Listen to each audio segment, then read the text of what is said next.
Okay, I think we're recording correctly. So hi, Joseph. We were speaking just before I started recording. Joseph McKinney, CEO of the CDEZ, the Catawba Digital Economic Zone. I have it correct so far? Yeah, correct. Everything good. Okay. Joseph, in sort of preparing for this, I found that I guess you were connected to legal scholar Tom Bell a little bit. Yeah, Uh, yeah, and he's actually the person who introduced myself to this project because the Catawba had been working on this idea 3 years prior to me getting involved, and he was actually helpful he helped and lead the team that created the commercial code for the zone. Okay, he helped along with other people create the Yeah, commercial code for the CDEZ for the zone. correct. Okay, Yeah. okay, and I know he was involved in Prospera down in Honduras, and he sort of I think his area of specialties, if I may summarize it in lay terms, is sort of competitive governance in terms of specializing in economic zones and that kind of thing. Is that your general understanding? Yeah, that he's the special jurisdiction guy. Okay. And as I understand it, you had a similar interest, and that's how you got referred to the CDEZ. Yeah, we had been working together on with startup societies and the Institute for Competitive Governance, now Okay. Institute for Decentralized Governance. And yeah, because if he knows that I explicitly wanted to make these types of projects happen in the United States, he referred me to the Catawba SEZ team. Okay. Very nice. And so your interest in these things, it predates the Catawba project. Maybe tell me a little bit about that first, and then let me know what you're doing with CDEZ. Totally. So I started. So originally I was in pre-law. Studied political science and philosophy with the intention of going to law school and then eventually running for office. Hmm. But the more I got into the electoral space and sort of like the think tank policy space, I realized that a career in politics would very infrequently lead to actually any positive impact. And also, it would probably be a fairly bad life in terms of quality of life. Um, so I got a little bit sad about that for a bit, but at the same time, I started noticing that a bunch of different projects, such as Twitter in the Middle East and Airbnb and Uber, were addressing licensing in the United States, and Bitcoin was starting to become more nascent. Hmm. As a consequence, I came to the realization that perhaps demonstrating an alternative on a small scale and starting it up and scaling it Hmm. might be the best way to actually make a positive social impact rather than simply arguing for it or putting it on the ballot. Hmm. So started a crypto crowdfunding startup in 2014, and as a sort of like a side gig, not even a gig, just sort of like a passion project, we started a blog about the fullest extension of that philosophy of don't argue, build, which is the creation of new special jurisdictions. Um, and we noticed there's quite a few of them. And a lot of them, especially the more innovative ones, were failing because they were making the same mistakes and they weren't really connected with one another. So we realized like, oh, there needs to be like some sort of repository of best practices and maybe connect a network of people who are working on this together to make it succeed. Lo and behold, that actually took off faster than the crowdfunding startup. And it was something that we were more interested in because it's the fullest expression of that type of ethos. So it started out as a simple blog, but then moved to peer-reviewed articles, then the only peer-reviewed journal in the space, digital tools for entrepreneurs in that space so they can build them, trade shows, bringing in a bunch of stakeholders together to help build special economic zones and other special jurisdictions. And we even co-wrote a 500-page how-to guide to build private special economic zones. You wrote a 500-page guide. Yeah, I co-wrote with the author Mark Fraser. Yeah, A lot of work. and using that knowledge, we also did for-profit consulting, and I started consulting a couple of zone projects around the world, and that's how at that point in my life that I got connected by Tom to the Catawba SEZ team. Mhm. And initially, like most people in the United States, when they hear about tribal sovereignty, I kind of rolled my eyes and thought, yeah, this is kind of silly. This isn't going to work. Mhm. They don't really have true sovereignty. But the more I dug into it, I realized I was completely wrong. They at least have the same status as a U.S. state, and for commercial law, civil law, and business regulations, and oftentimes more.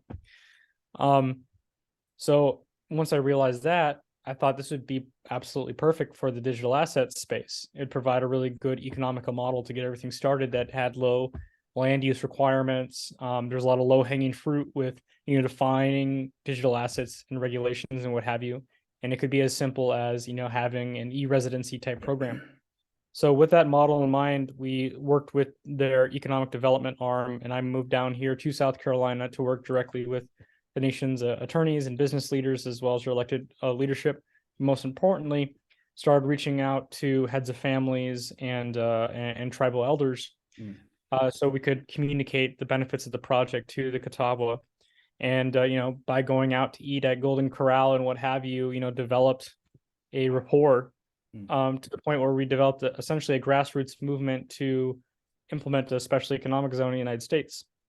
And that resulted in a special session that was set by their legislature to specifically vote in the zone law, which passed on February 19th of this year.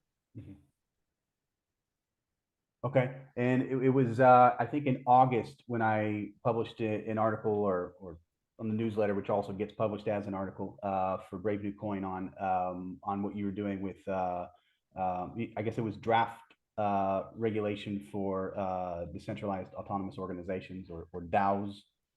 So that was Yes. DAOs then, and now stable coins. And I also saw that you have banking legislation or something. Yes. So what the zone enabled is one, the commercial code, and two, a regulatory body that has the same status as U.S. state to promulgate regulations for companies domiciled within the zone. And the first couple regulations that we passed, not just out for comment, was regulations recognizing digital assets under existing law.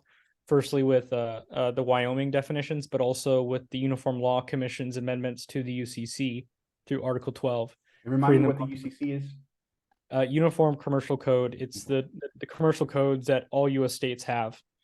That essentially is like a shared plumbing of economic and legal transactions among the U.S. states. Okay. I remember seeing UCC in the draft. I read the draft regulation for the stable coins. I saw UCC in there, and I didn't see it in the terms. So yes, so I'm not a lawyer. Yeah, no problem. It's a lot of text. But for you or for users that are looking at it, go to zoneauthority.io and look at existing regulations. You shall see precisely that type of language in the resolution that enabled it. And then for upcoming regulations, then you can see the stuff that's been drafted that's put out for comment. And like you mentioned, one of them is the DAO regulation, which recognizes DAOs both as limited liability companies, similar to Wyoming, but also as an innovation, we also allow them to be recognized as unincorporated nonprofit associations, which provide even greater flexibility for DAOs and other entity types. And yes, like you mentioned, we also just fairly recently released a draft banking code, which will allow for the zone to charter banks at the same level as a U.S. state, and for those banks to conduct digital asset business. Which, if I'm not mistaken, that's what Custodia Bank in Wyoming has done with because they did a state charter. Is that correct? Yes. So in a sense, so what they do is they have a framework called Special Depository Institutions, SPEEs. Essentially, those are trusts that can do digital asset work. They were kind of concerned when passing a law, they would upset their existing state charters if they allowed full-scale banks to custody digital assets. Got it. So they create a specialized framework. Under our framework, all banking institutions, including full-scale banks, trusts, SPEEs, have the ability to custody digital assets, and also full-service banks have the ability to do other banking business. Okay. So CDEZ as a competitive advantage, you can be a full-fledged bank. Exactly. Another competitive advantage is the bulk of our banking code is based off of the banking code of South Dakota, which has the most assets under management of any state chartered banking code in the United States, as well as the addition of language from North Dakota, which allows for the Catawba to set up a public bank. Essentially, so in North Dakota, they have a public bank that's sort of a bank of banks across all the charter banks. Does that mean like a mini central bank? We wouldn't I- use that because they don't They mint. don't issue, Yeah, they they don't don't issue issue. currency, but they act as rails for payment, right? Yeah. Does that mean they have a direct line to the Federal Reserve? Is that what Well, that means? the goal, yes. So the public bank, the goal is for the public bank, when since implemented, to have access to FedWire, and that would provide a lot more easier payment rails than, let's say, Custodia directly reaching out to the Federal Reserve. Oh, it can be more smooth than a direct relationship with the Federal Reserve? Well, because of if you have a private relationship with the Federal Reserve, it's a little bit more difficult. But a public bank is a government to government relationship with, Uh-huh. yeah. So from that Got it. standpoint, it's a little bit easier. Okay. That does make sense. Assuming that a government agency can, just by the nature of how governance works, governments sort of recognize the sovereignty of each other more easily than a private entity going to a sovereign, something like that. I mean, they're required to. They're required to Yeah. treat tribal government entities Mm. as on a government basis. Okay. Okay. That's interesting. Okay. So all right. So what was it? Let me find this link here. I guess it was from the Bureau of Indian Affairs. This was they were saying, sort of comparing, we're talking about the sovereignty to which Native American tribes in the US, talking about the limits of their sovereignty. And they said, neither tribes nor states have the power to make war, engage in foreign relations, or print and issue currency. Does that sound right so far? Oh, Yeah. that sounds wrong. Totally right. No. That sounds right. Tribes do not have the right to create legal tender. That's absolutely correct. Okay. Now, Assuming that stablecoin recognition is because you're doing a stablecoin, just recognizing is existing currencies, that's not issuing currency. exactly. And the tribe itself is not creating its own currency and saying that that's legal tender. Right. It's facilitating the creation of stable coins. Mm. But oftentimes those stable coins are related to an actual legal tender like the US dollar or the pound or what have you. They themselves are not issuing a legal tender. So that doesn't violate legal tender constitutional, law, constitutional law. Okay. I also remember from the draft regulation for stable coins here, it says that stable coins will not be considered a security, correct? Yeah, well, if they are achieving the other definitions associated with the stable coin, if they are in fact meant to be a stable source of value and they aren't marketed and aren't actually a way of increasing wealth, then according to the Howey test, they don't meet those definitions. To be clear, though, those regulations are on the state level. The federal level can then implement whatever they want, and that will have precedence over the state level in regards to interstate commerce. But as of right now, we're in a complete absence of how stable coins are treated, and as such, for companies that are registered there, then the Catawba have jurisdiction. Okay. Let's see, my mind's drawing blank here. So that would mean that there's a sort of an ongoing battle with the SEC and the CFTC and the Howey test and how things are categorized either as commodity or security. So which of these agencies might end up, because okay, so you'll regulate it on your sovereign level as a sovereign Indian nation, but even states can't get around the fact that the federal government is going to, on its own level, correct me if I'm wrong, it's going to be regulating on its federal level. So which of these government agencies would also, I know stablecoin legislation is yet to be passed on federal level, but assuming it's not considered a security, which of these two agencies gets it? Well, I mean, honestly, you can't make a carte blanche statement about, because a digital asset could be everything. It could be a security, it could be a commodity, it could be a currency. It kind of depends. So I want to be clear, the zone has the same status as the US state. So the same type of, authority that the federal government has for state level businesses, they have, but also the same types of exemptions that states have. And there are blue sky laws where states have precedence over certain things if they meet certain federal statutes and regulations concerning those statutes for exemptions. So there is it is all compliant and regulated and by the federal government, which has jurisdiction. But there are spaces that the federal government and regulators like the CFTC and the SEC allow for states to craft regulations within their own jurisdiction. Okay. Got it. Yeah, that's a lot going on. I was curious when I read it. I assume, of course, the standard what you're expecting companies to do is they want to go and they want to create a stable coin. They want to find friendly jurisdiction from a friendly sovereign, which is recognized by other sovereigns, for a stable coin. And given that you're geographically situated within the U.S., because Catawba is within South Carolina, which is within the lower 48 states, you're probably expecting companies to at least begin with a USD-backed stablecoin. You might know already, Tether's also it does a backed by euro. It does backed by Mexican peso, and even backed by gold, based in Switzerland. I don't know if I only just recently learned that one. Do you have any? Hear about that one? That one's interesting. Yeah, actually, just what I learned from a podcast with I guess it was their CTO or somebody of Tether with Saifedian Amos from the Bitcoin Standard. What he said was if you have enough of these monetary units, these tethers for gold, you can cash them in, and the gold is physically held in custody in Switzerland, and they'll deliver the gold anywhere within Switzerland. If you can, I guess you KYC and then you get actual gold.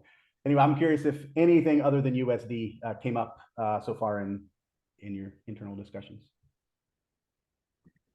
Yeah, so for one, I want to clarify that that the zone isn't just for stable coins. Our goal is to disrupt Delaware, so it means it would be the company and corporation for all business, and we are starting generally with Web3 just because there's so much low-hanging fruit in regards to lack of clarification with regulation. I like that. Didn't know that. Yeah. So so our initial regulations have been in DAOs and stablecoins and banking, but we plan to also eventually do blue sky laws and insurance. Everything where digital assets touch. So yes, that is an initial target market, but that's not our only one. Okay, so you expect if people enjoy the governance they're getting from the CDEZ, that's on the table. It's not off the table. They indeed could reach out to you about having a stable coin backed by a hard asset, precious metals. So we are actually a little bit more stringent with our draft code, and we would love to hear comments from the public on this. We have two different classifications. We have asset backed and we have deposit backed. So deposit backed is literally like bank deposits. Everything is 1-to-1 ratio with bank deposits. Right. Second one is asset backed, which includes really liquid, low risk assets. Yeah. So you had level 1 liquid assets, and then you had level 2 and 2B assets, and that includes securities of U.S. sponsored enterprises, low risk corporate debt, low risk publicly traded common stock, and municipal bonds. Yes. I did my homework. Yeah. Okay. Good. Yeah. Generally speaking, though, and I think you might have mentioned this, it is going to be priced according, or at least the assets are going to equate to the price of some sort of sovereign currency, whether that's USD or so even if it was backed by precious metals, you have to go by the USD or the euro rate for that. And I do imagine through the definitions that you mentioned, liquid assets that like notes for holding, hard assets like gold would apply. I'd have to double check that, but I imagine that was the case when I was looking at those definitions. Okay. And I saw that. I mean, I'm not I don't have a legal background. My background's kind of like yours in political science and in economics, but it seems to me that of course you're requiring monthly reports and quarterly attestations. You say that upon whenever you require it, they also have to hand over a report, I guess, I don't know, within a few days or something, even if it's the next report isn't due soon. So a lot of this is based off of the South Dakota money transmitter license regulations. Mhm. Because if whenever you're developing a code, you don't want to start whole cloth. You don't want to completely reinvent it, because then the attorneys and businesses that are interacting with it are just going to feel very uncomfortable.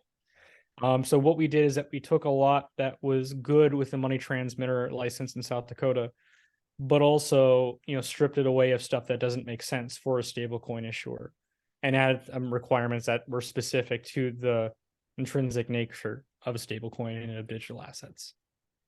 Okay. Are there any other stable coins that are using a framework that's sort of based on South Dakota? Honestly, I don't know if there's any licensed stablecoins or a stablecoin license out there at all. So I mean, some of them are trying to get money transmitter license. I know that's been sort of a tack that's been taking. I know that some digital asset companies are also trying to get bank charters, or do have bank charters, which would also help them with their stablecoin. But yeah, it's a possibility, but there's no specific stablecoin issuing license yet. Okay. Anywhere. I thought Tether had gone out and they got a license in where was it? Well, This country and that country. I don't think there's a specific license for it. I think they're Okay. regulated. I don't know, is it the Caymans or the Bahamas or wherever they're domiciled? I don't think there's a specific stablecoin legislation or That's regulation specific to that. Yeah, exactly. Okay. Yeah, I like what you're doing. More generally, and actually, before I move on to general stuff, is there anything you'd like to say specific to stablecoins? No, I think you did your homework. I did have one more question on that. It was the KYC. You mentioned that you would require anti-money laundering, know your customer. I was curious. You mentioned in another podcast, you said something about how I guess Wyoming wasn't requiring that. You were correct so far. I'm curious. Now you saw that as an advantage. Now, if I were a customer or if I were a user of a product, it would give me some confidence knowing that that some sovereignty is regulating, let's say the token or the digital asset that I'm using has gone through some I don't know, has had to prove who they really are. I can see how that would be reassuring to know that they're real people and they're not just hackers or behind a operating in the dark, so to speak. The AML KYC note means different things. You could apply that to different levels. I know that generally speaking, there's a lot of pushback saying every time an exchange is hacked, now the KYC of every user is all over the internet. Also, when one of these exchanges goes bankrupt, now once again all the KYC ends up making it to the darknet, so to speak, or sometimes literally. The KYC would be for you would apply that hopefully for users of the stable coin, or just for the company that is the stable coin issuer. Yes. So what we do is that when you're creating a company, you put in your personal information, and then you submit separately through Trulio. We have a connection with Trulio, with an API that allows you to submit your KYC. So we don't hold that information, just have it where we're accepting the report by Trulio.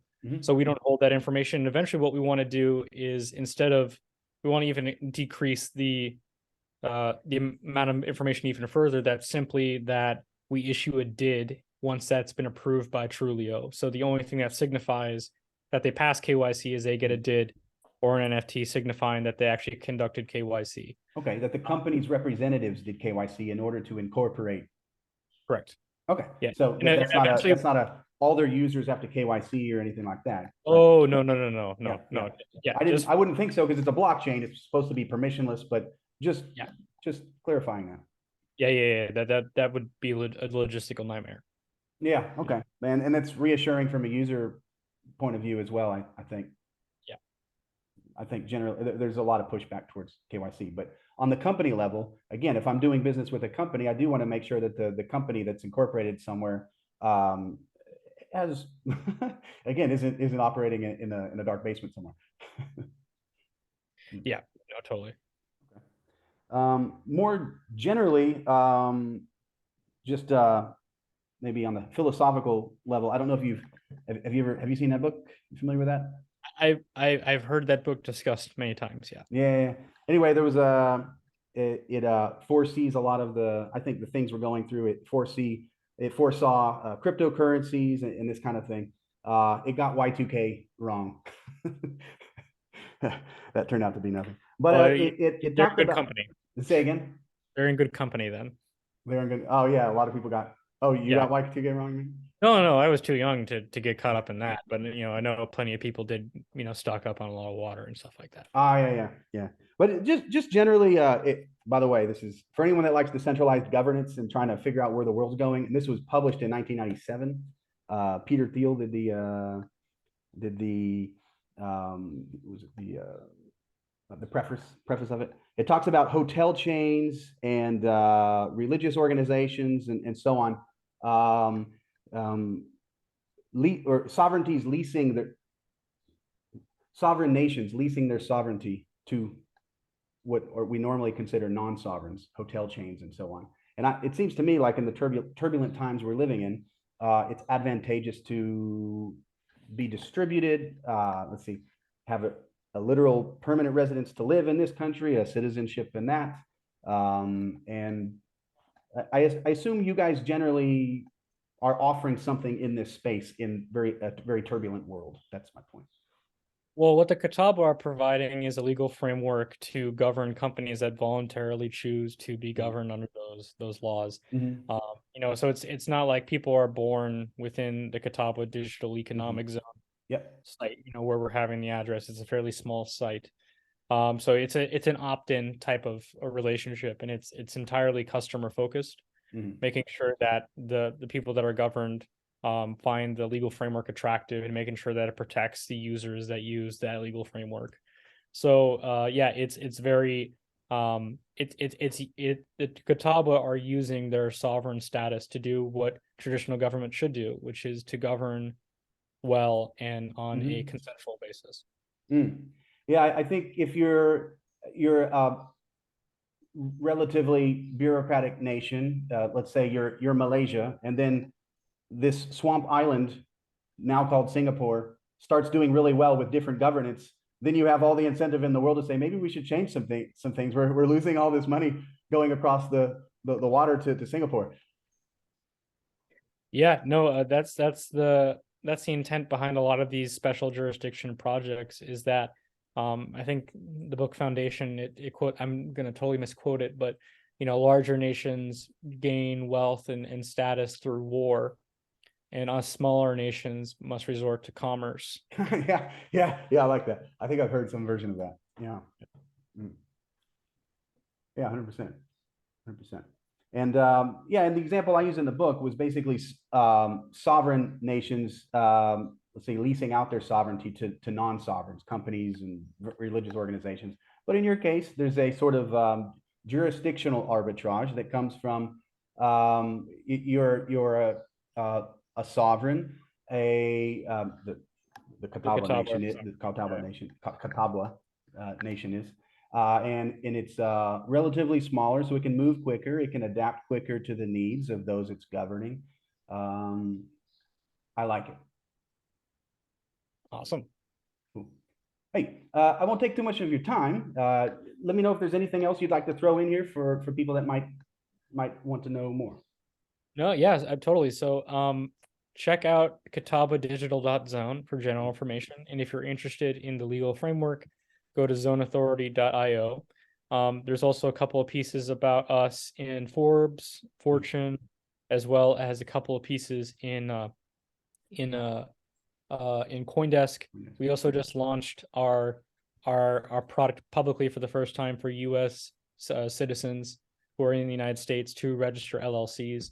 So if you're interested in registering a company under the laws of the Catawba, it's open to the public. We just issued the press release this morning.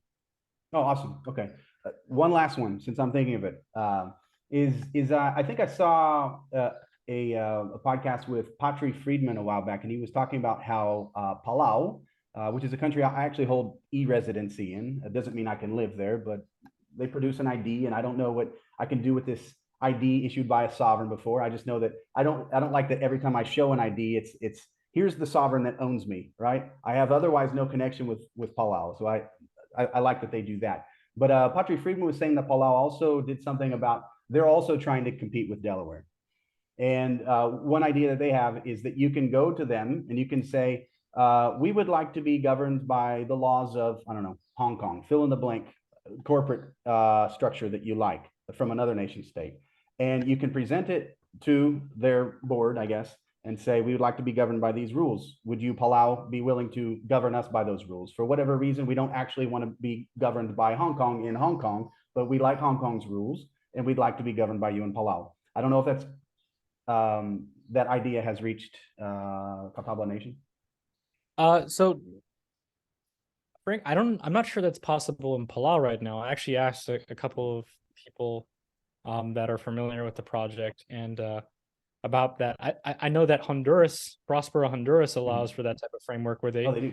have OECD countries, they can submit, whatever framework that they want, and then they will be governed by that framework of, let's say, Germany or Singapore or what have you.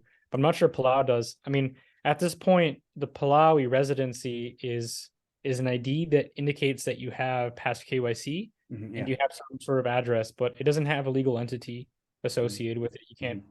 That's right. It's on the individual level. It's not for companies. Yeah, exactly. So at this point, as far as I can tell, and it's good. I'm glad there's a lot of these other projects, but as far as I can tell, the only thing you can do with the Palau e-residency is to have an account on an exchange and being able to use your ID to set up that account. Unless there's other use cases I haven't heard about. Sorry, of the ID. Yeah. The Palau digital identity. True, correct. True. As far as I know, that's exactly correct. But the question maybe I confused things when I mentioned both of them, but the question is, do you happen to know if Palau, has the idea reached the CDEZ to possibly accept rules from other jurisdictions where they can propose them to you and you can decide whether you're comfortable even governing under other rules than the ones you've come up with? Honestly, I don't think so. And the reason for that is this. And one of the reasons I think that U.S. special economic zones have a decided advantage over other special economic zones is that the United States has a history of rule of law and capital stability and payment rails and investors. And while there has certainly been relative decline in the United States in terms of some of those factors, the fact remains that it has all of those. So more times than not, the regulatory framework of the United States is usually one of those that are chosen anyway. So our main target market is precisely those people that recognize the value of the United States, which is the reason why there's 1.8 million Delaware companies right now. While at the same time, they want a nimble regulatory body that's able to navigate complex regulatory environments in Web3 or fintech or otherwise, and to have a more personalized customer experience. So our goal isn't really to provide a menu option for different types of jurisdictions, but to provide the best form of a U.S. jurisdiction. Okay. You want to come up with one that you think is solid, will work in most, let's say, reasonable. And that's not to say that we won't take inspiration from outside U.S. jurisdictions. In fact, we will. But we want to put it within the frame of how this fits within the wider plumbing that's so successful in the United States. Yep. And having a registered corporation in the CDEZ allows a company to you can do what other companies registered in Delaware and so on can. You can open bank accounts and so on. Correct? Right. Exactly. Yeah. Like federally Indian chartered companies exist in the United States and have bank accounts across the United States with different U.S. banks. I mean, there sometimes is an education process with the individual bank because they're used to seeing Delaware articles of incorporation. But we already have whitelisted banks that said that they would service companies that are chartered within the zone. And we're going to be developing that more and more now that we've officially launched. Awesome. So if I were to register a company hypothetically in the CDEZ and I went to some bank in the U.S. and for whatever reason they say we don't know anything about this, or especially if it's stable coins or crypto related or something. I can go to the CDEZ. I can say, do you have a recommendation of a bank that would work with me? And you say, yeah, we've got these. Yeah, we got a form that people fill out, and based on the information, we forward them to the bank that would service you best. Awesome.